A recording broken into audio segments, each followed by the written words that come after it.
Welcome to the seafront at Southsea for the Morrison's Great South Run of 2015. Now established as Europe's foremost 10-mile race, this year the event has attracted a very strong elite field, as well as a mass entry of nearly 20,000. Joining me in the commentary box, former 5,000-metre world record holder Dave Moorcroft. We're first going to introduce Doris Changewa of Kenya, and she'll be wearing 106, although their names are firmly planted on the front of their vests. And great Scottish run. Well, she was second place this year. We saw her just a little earlier on. Commonwealth Games silver medalist over 5,000 metres as well. Well, Betsy Sainer, great Manchester Run champion in 2015.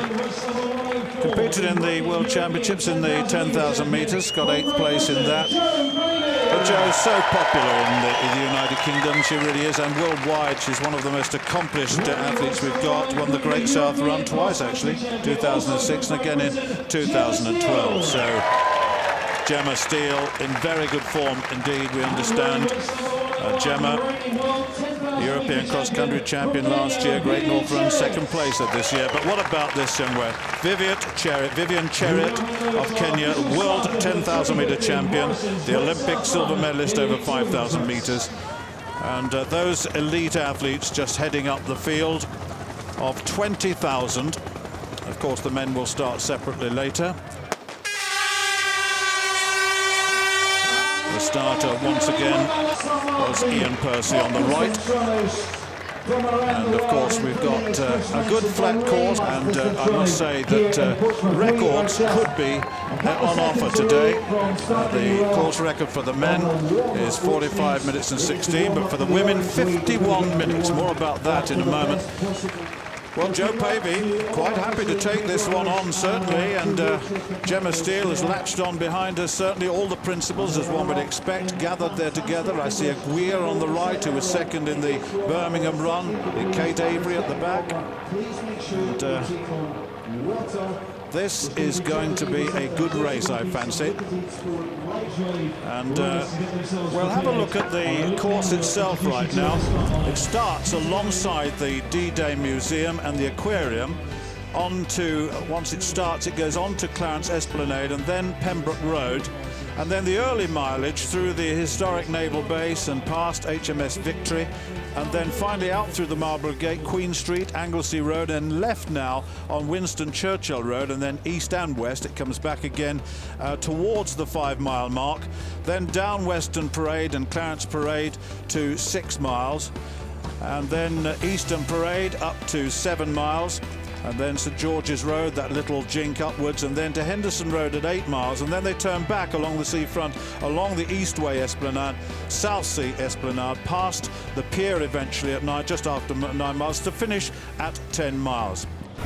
They're now coming into the historic dockyard, of course, and that dockyard which houses the HMS Victory, the Nelson's flagship, launched in 1765 at the Battle of Trafalgar, and of course the Mary Rose as well. But talking about the Victory, which they will soon pass, they've actually just repainted it and taken off 72 layers of paint, I'm told, and examined carefully. And the colour, there it is on the bottom left of your shot, and they've discovered that the colour of Victory's hull when she fought in Trafalgar was not the mustard orange, but a pale ochre. I'm not sure what colour that is actually, but it is back to its natural colour now. And of course the Mary Rose, of course, here has one of the first ships to be able to fire a full broadside, I'm told.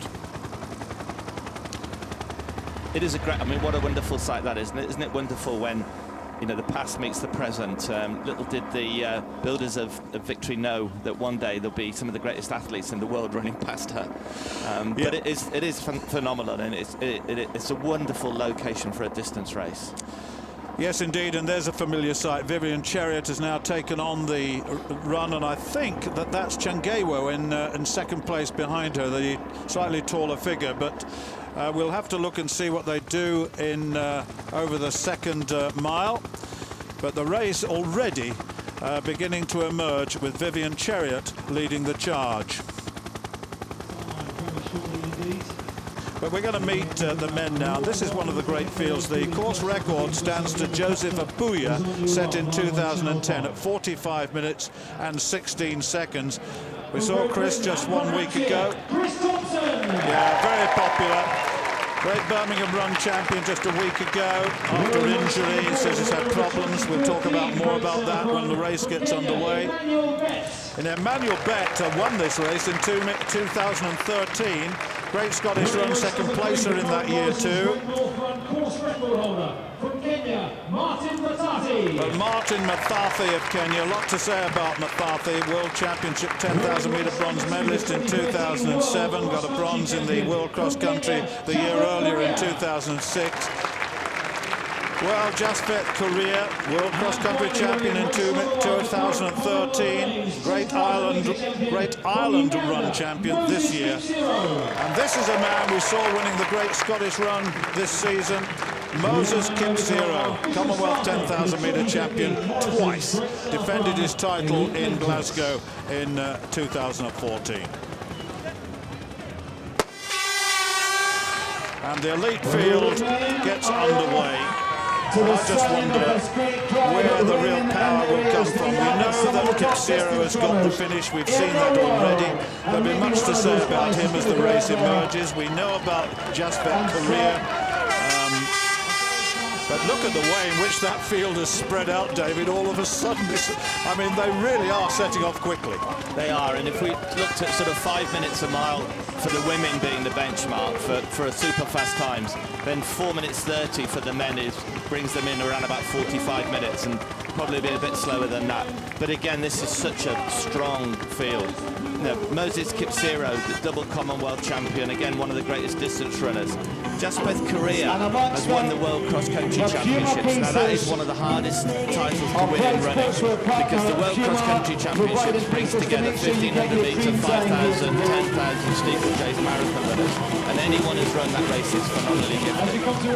Just looking at all the masses, personal stopwatches being clicked, they've got the little chips on which will give them their time certainly, but they need to know where they are at various points on the race. There are 3 points at which they can get refreshment to hydrate. They've learned all about that. There's a lot of teaching going on prior to these races.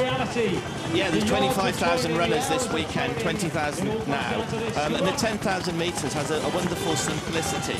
So whether you do 5-minute miling or 10-minute miling or 8-minute miling or whatever, you just multiply that number, run consistently, and you'll know exactly where you are. So the 10 miles is a very traditionally British event, but across the world it has a real sort of resonance. And as I said, this is the greatest 10-mile event in the world, the leading event in the world.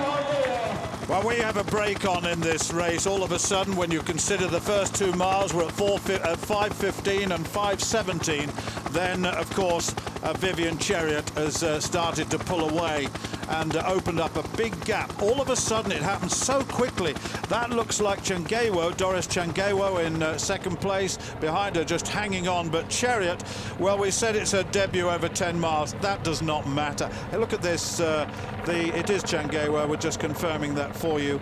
And there's a big gap opening up, and I'm not surprised, because if any attempt was to be made on that course record, they have to get this quicker, because those first 2 miles were much too slow. They looked as though they were going well, I must say, and the conditions are perfect. Chariot, who made her breakthrough, in the age of 15, as I said, all those years ago, but she's represented Kenya in Sydney in 2000, or just looking back at Gemma Steele and Joe Pavey, who are tracking there. I think that's they're in 4th and 5th place, and I think that's Betsy Sainer in front of Gemma Steele and Joe Pavey. But the break came all of a sudden, and Vivian Chariot, let me just say a little more about her. As I said, she competed in the 2000 Summer Olympics, 2008, 2012. She holds the Kenyan record and the Commonwealth record at 5,000 metres, 14:20:89. That's the sort of class you've got. That is tough running, and really, when you consider that, and then she comes to the World Championships in Beijing and wins the 10,000 metre gold medal.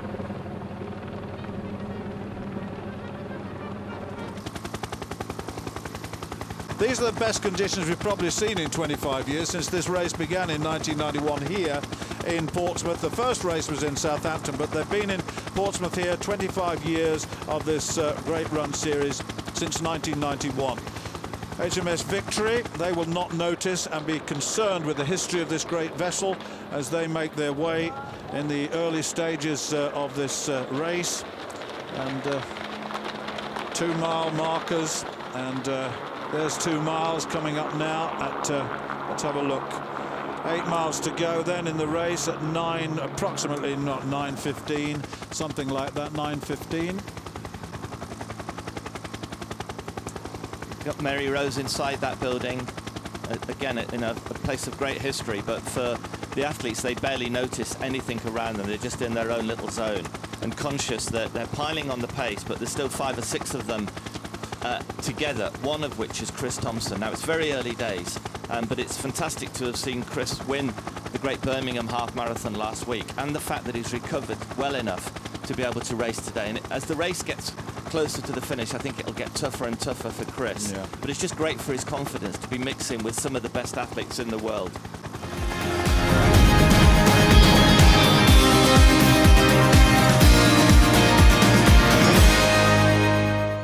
Joe Pavey in 3rd place, Gemma Steele in 4th, and then you've got Saina, that's Betsy Saina, bronze in the African Championships in 10,000 back in 2012, just to start off her career. She's been studying in America, been at American University. She's running the NCAA Championships, won their title in 2013. 69.27 half marathon for Saina, just latched onto the back of Steele, but my goodness me. Let me update you now. The 4th mile was 5 minutes and 9. We'll have a look and see what the advantage is now. Look at Chengewa. Chengewa really tried to go with Vivian Chariot, and look at the way Chariot's got away from this field. That's an enormous lead so quickly after 4 miles, and they said, well, this is her debut, but where on earth is she?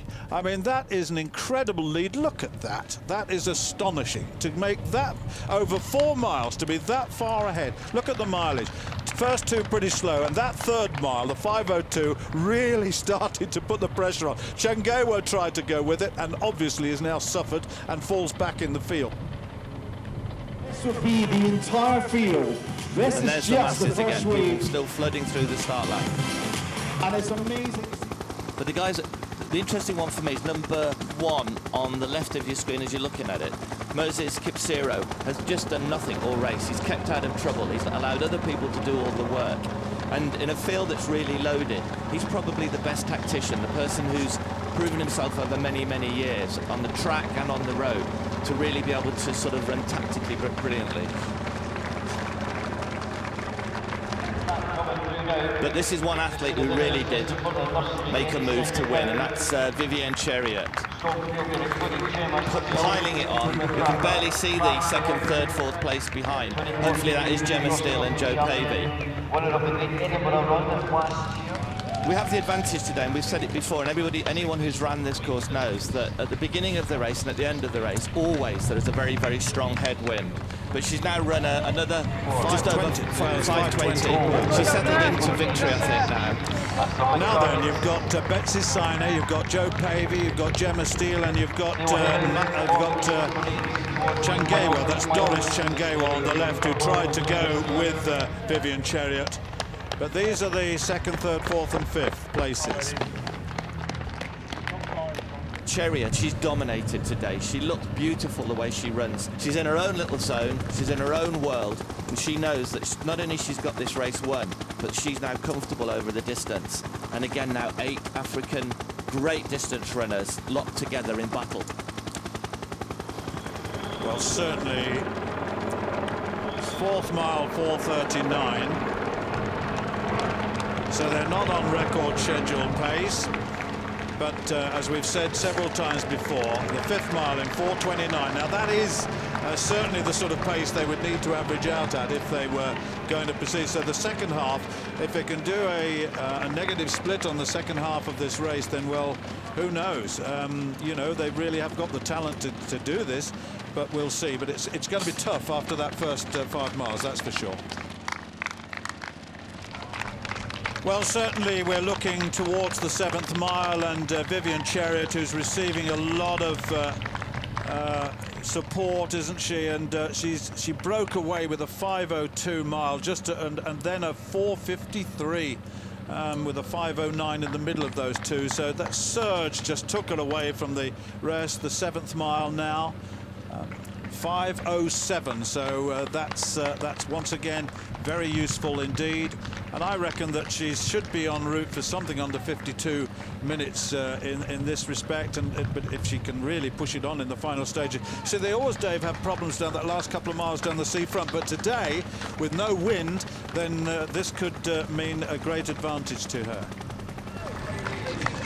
And back to the men's race. Emmanuel Bett and Kipsero still piling it on. Well, Karui is the one who's dropped into 3rd place there, and we'll see whether he can maintain that sort of form. But certainly Emmanuel Bett, a 4:29 on the 5th mile, so there's 6 miles in 27:50 with 6 miles. So that looks to me as though they are, well, they're close to 46 minutes, I would think. They're going around about that.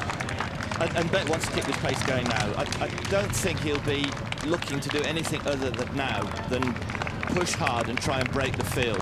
This isn't cat and mouse. This is a guy, I think, making his run for home.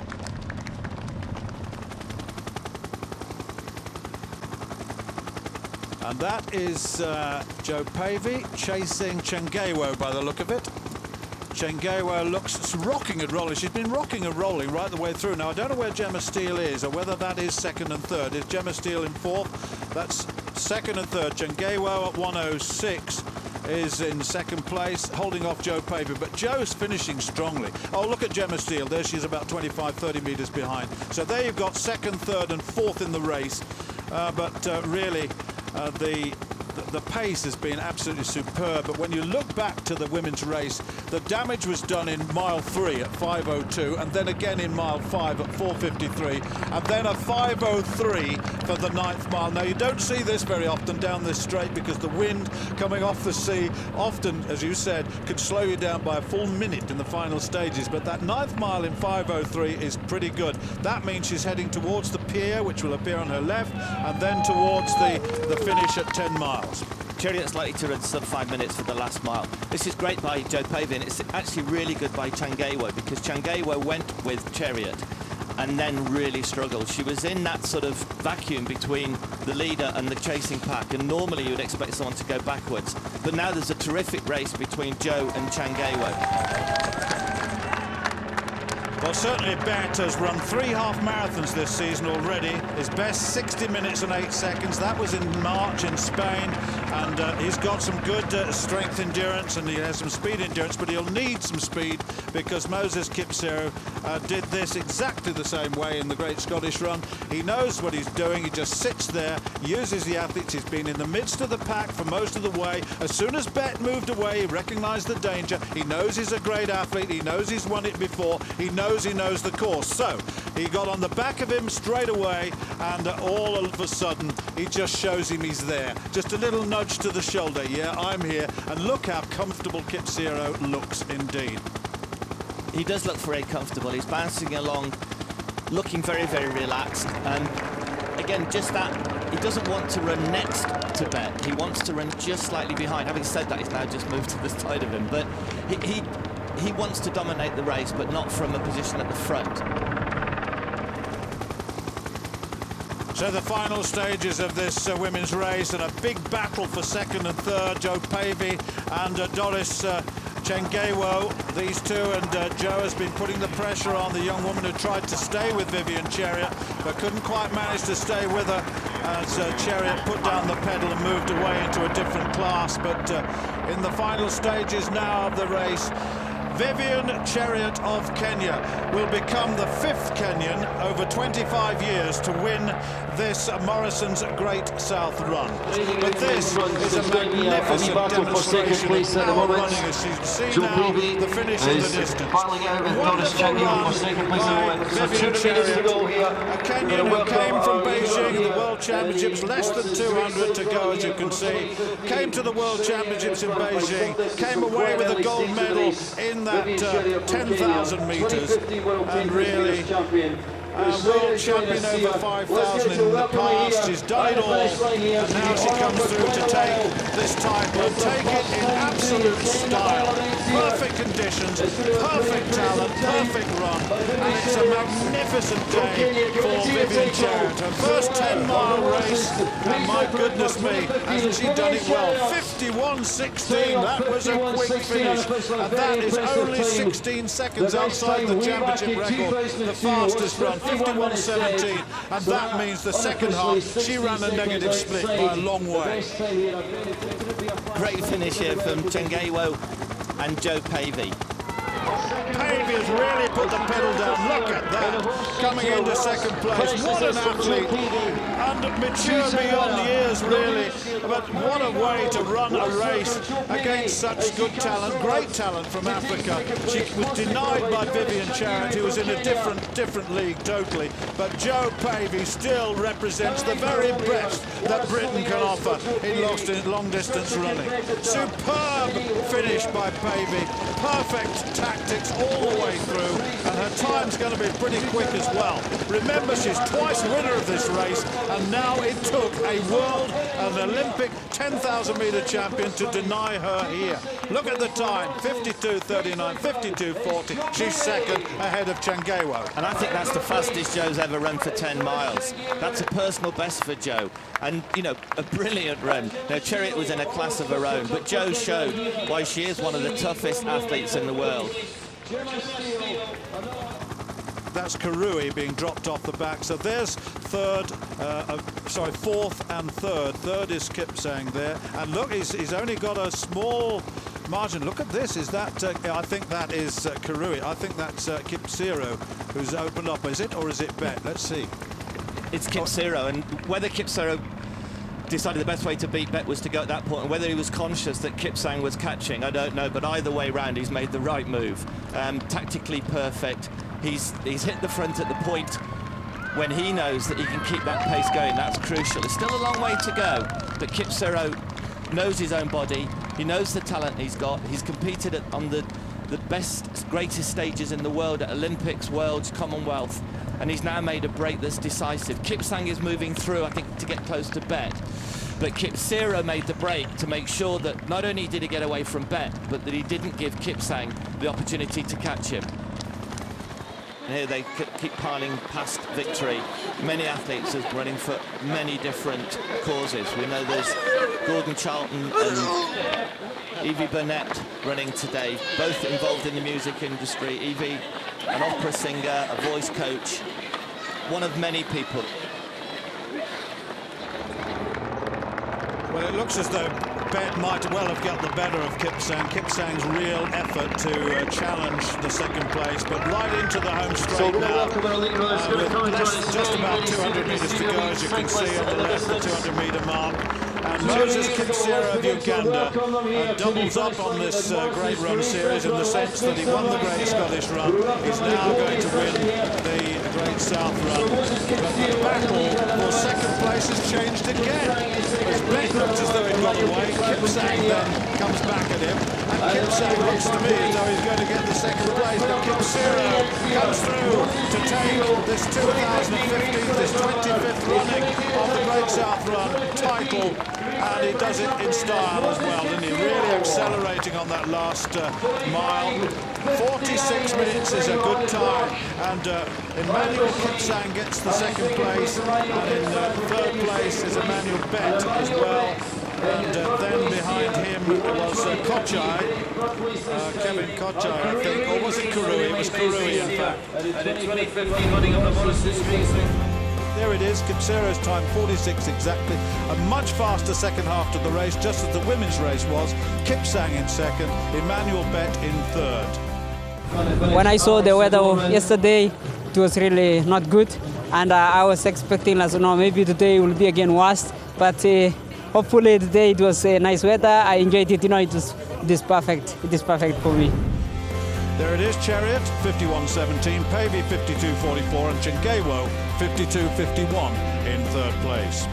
After World Championship, I took 2 weeks to relax, and then I started slowly, and then I was thinking maybe my training is a little bit down, but I was feeling good in training. So it has already shown me that there is something good ahead of me, and I'm so happy to race here in Portsmouth, and I'm looking forward to come back next year. Well, that's it for the 2015 domestic season of the Great Run Series, but we're off to Africa next for the sights and sounds of the Great Ethiopian Run. Don't forget to keep up to date on our website, greatrun.org. But for now, from Southsea, it's goodbye.